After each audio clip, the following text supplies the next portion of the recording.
Today I've got this piece of spalted oak on the lathe, and I'm going to prep it for a live demo tonight for Worldwide Woodturners. I'll be demoing my hollowing rig. So what I'm going to do, it's basically spindle and orientation. Right now I'm going to shape it, get it the rough shape that I'm looking for, cut a tenon on the bottom, then I'll turn it around, put it in the chuck, and finish the shaping that I might want to do. Then I'll just drill a hole in it to prep it for my hollowing rig.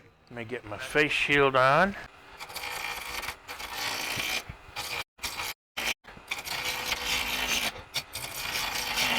And yes, I'm using a spindle gouge, or roughing gouge, because this is a spindle in orientation.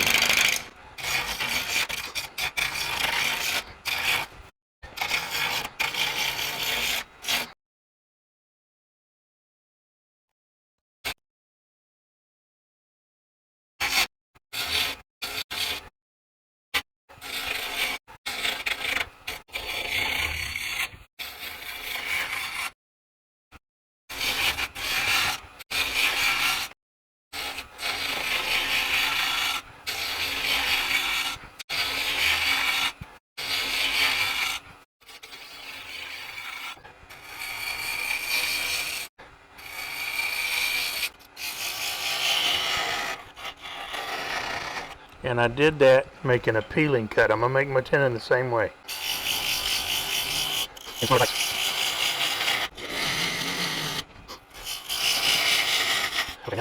Form my dovetail. That'll do, donkey, that'll do. So I want to start putting in the shape. So what I'm thinking is, I know y'all can't see that, but anyway, that's what I'm thinking. I'll go to my 5/8 bowl gouge.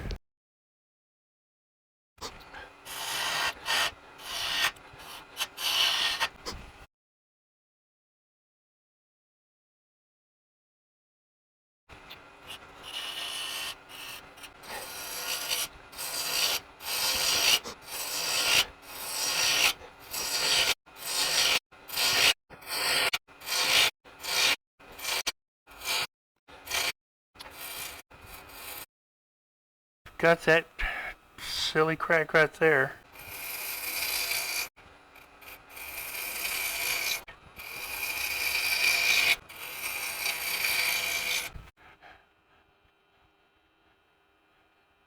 Let that sit a few minutes. Smooth this up a little.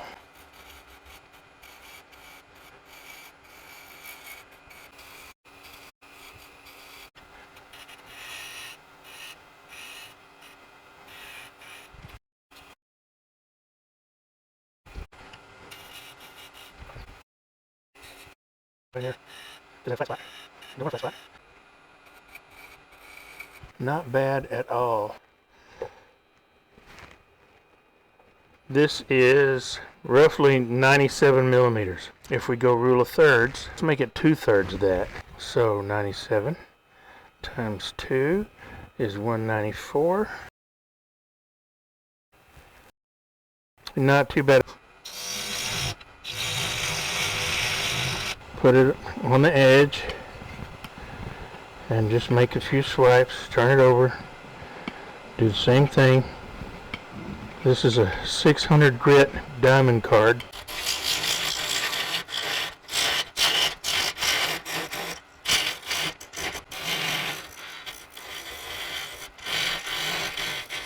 Now do 97 divided by 3 times 2. And give me how much that is 1 2/3, and that's 65 millimeters, and that's right now 75.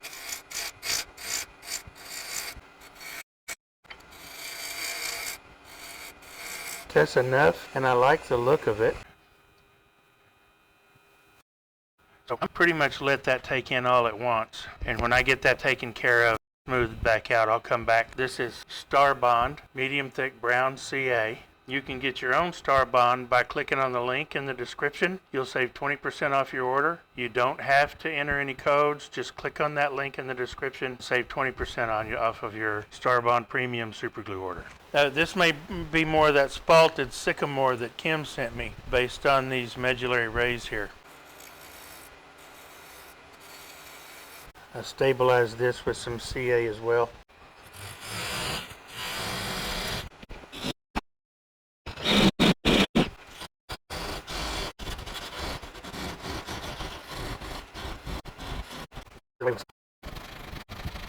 All right, that's pretty close.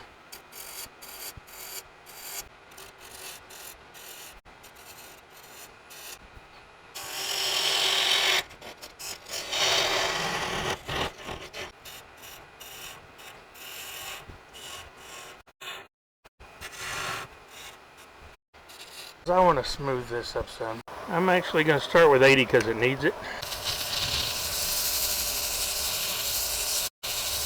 Now it's time for my shellac.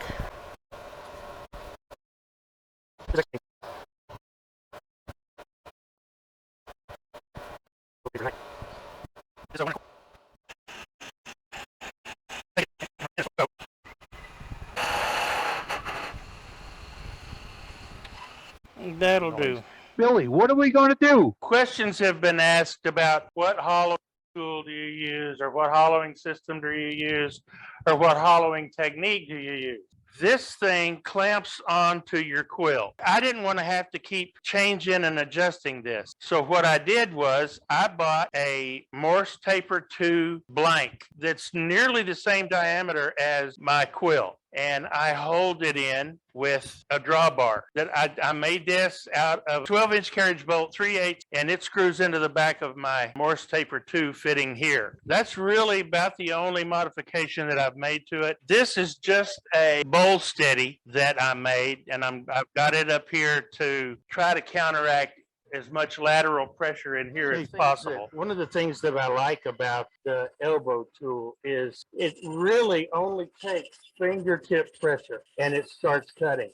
I'm just using one hand, got a few hand fingers on it, and that's it. I've got this set on center. Which color are you using? Is that angle? Most cases doesn't sound good. Is that just a square tool steel? Yeah, just take the right hand, start tool steel. It's just a square tool steel.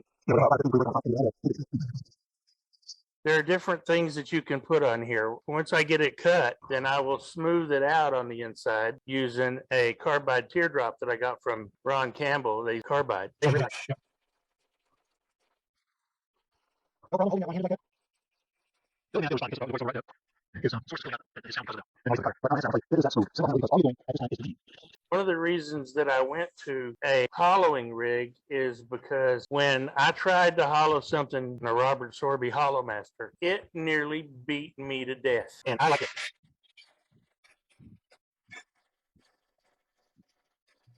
I got from my limited experience with the one I got. I got because I injured my wrist, and that thing's so smooth. Doesn't give me any jarring, no issues with it. So that's the reason I got it. Cool, thanks. Does it use the laser? You don't see that one. Okay, thickness is coming along all right. Got a little bit more work to do right there.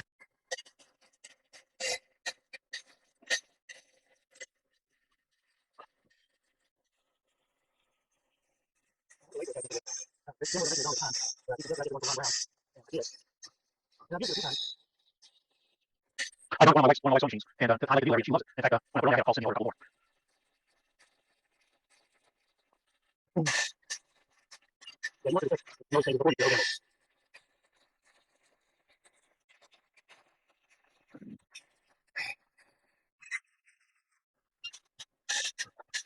Yeah, I can see it here. If I couldn't see in here, and it was very long, I would probably be using laser.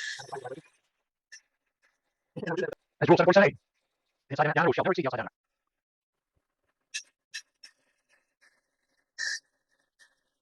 I've been fighting a ridge right here, and I finally got it.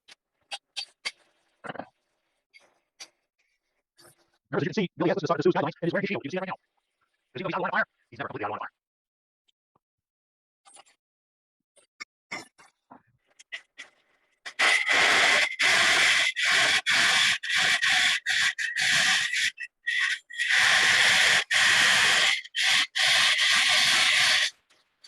Another cutter you can use on here, and I have one, is the Hunter 6mm diameter carbide. I got that from Ron as well. I think I'm ready to change cutters. The beauty of this teardrop cutter is that you can change the attitude for the thinner, the pointier piece forward, or you can flip it around with a more dull piece forward. You can just move it all over the place. Now I have this bar in here such that I'm canted just a little bit on the downslope to give this more of a negative rake. I did that for the main cutter as well. That's just my preference.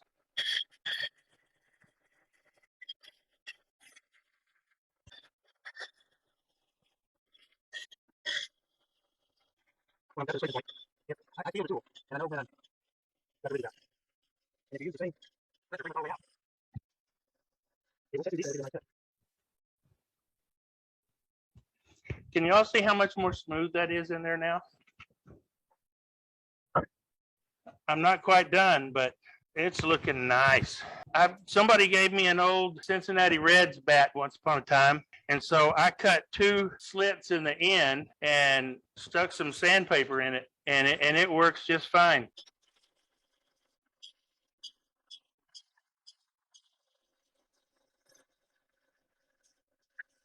Just like when you're cutting on the outside, you look at the shadow over here, or you look at the image over here.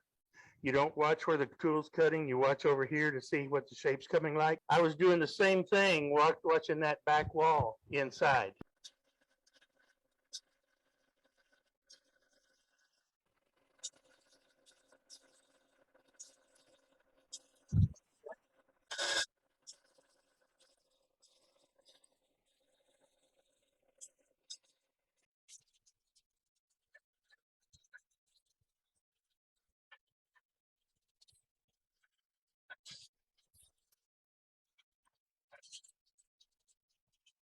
So that's the elbow tool and how I use it. I really like it.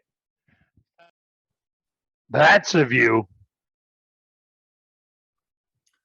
That's a nice cut there, Billy. Thank you. Very nice, Good. Billy. And Really so- looks nice inside there. So that's the inside and how smooth it is.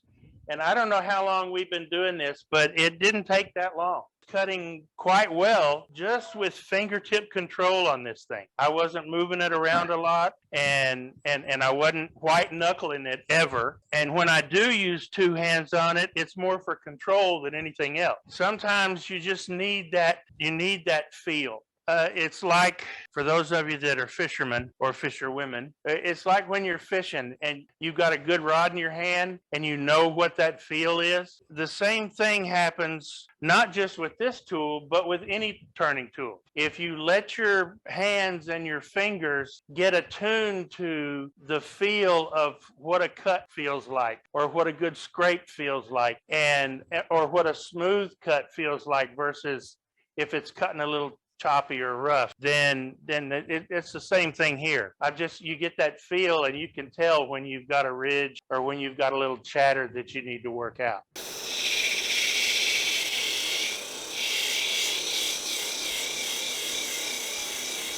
So that's the way this is going to go. I can't get a power tool in there, so I have to use my fingers until I'm happy. She's all sanded up inside. I made me another sanding. You saw me use one during the demo made out of a bat. Quickly, I made another one from a nectarine or apricot limb. So I made another one. I've got some 150 in it. Sanded all of the inside to 150. Pretty, it's all sanded up. I'm gonna try Hampshire sheen on this. So I've got a little bit on this paper towel. But you don't take much. So apply evenly.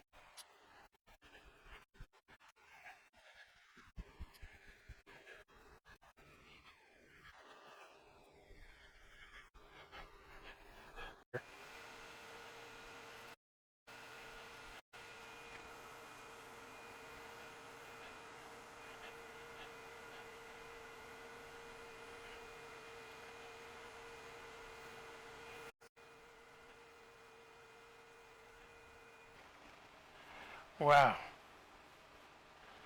And it feels silky smooth. I'm impressed, Martin.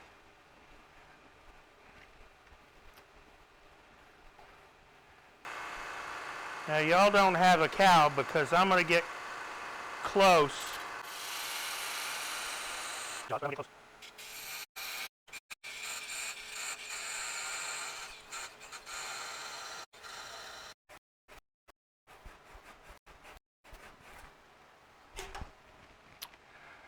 Alrighty.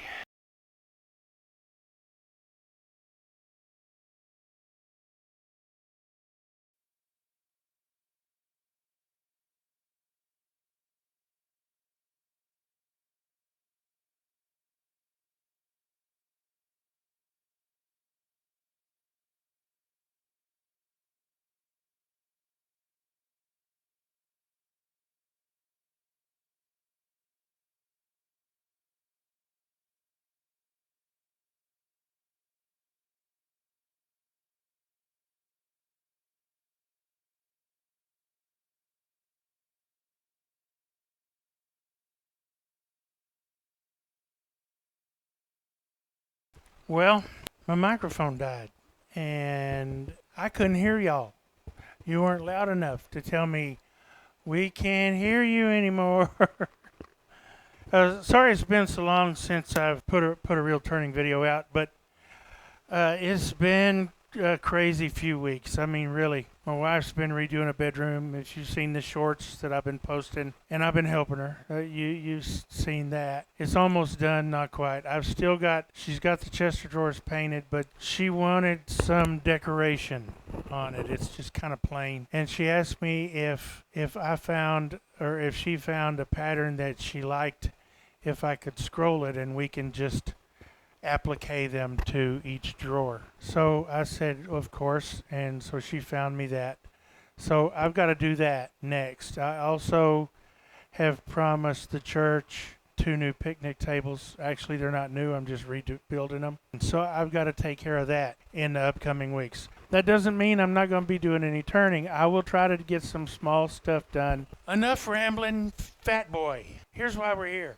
1 each Spalted Sycamore vase. At least I think it's Spalted Sycamore. I could be dead wrong. As always, I'll put some stills up and for you to enjoy. I hope you enjoyed the demonstration portion of the turning, and I really like this little vase. It's a relatively consistent 3/8 of an inch thick all the way down, which is what I wanted. I didn't want it too thin. I'm digging it. And there's what looks like bird's eyes right there. Isn't that cool? And of course the spalting. Pretty piece.